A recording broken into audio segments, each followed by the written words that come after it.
ঠাকুর শ্রী রামকৃষ্ণ ও নরেন্দ্রাদি ভক্তের মজলিস বৈকাল হইয়াছে। উপরের হলঘরে অনেকগুলি ভক্ত বসিয়া আছেন।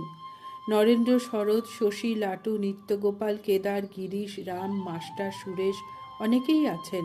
সকলের অগ্রে নিত্যগোপাল আসিয়াছেন ও ঠাকুরকে দেখিবা মাত্র তাহার চরণে মস্তক দিয়া বন্দনা করিয়াছেন। উপবেশনানন্তর নিত্যগোপাল বালকের ন্যায় বলিতেছেন, কেদারবাবু এসেছে। কেদার অনেকদিন পরে ঠাকুরকে দেখিতে আসিয়াছিলেন। তিনি বিষয়কর্ম উপলক্ষে ঢাকায় ছিলেন। তিনি সেখানে ঠাকুরের অসুখের কথা শুনিয়া আসিয়াছেন। কেদার ঘরে প্রবেশ করিয়াই ঠাকুরের ভক্ত সম্ভাষণ দেখিতেছেন।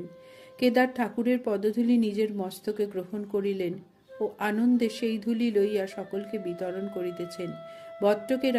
ভক্তেরা মস্তক অবনত করিয়া সেই ধূলি গ্রহণ করিতেছেন, শরৎকে দিতে যাইতেছেন। এমন সময় তিনি নিজেই ঠাকুরের চরণধূলি লইলেন। মাস্টার হাসিলেন।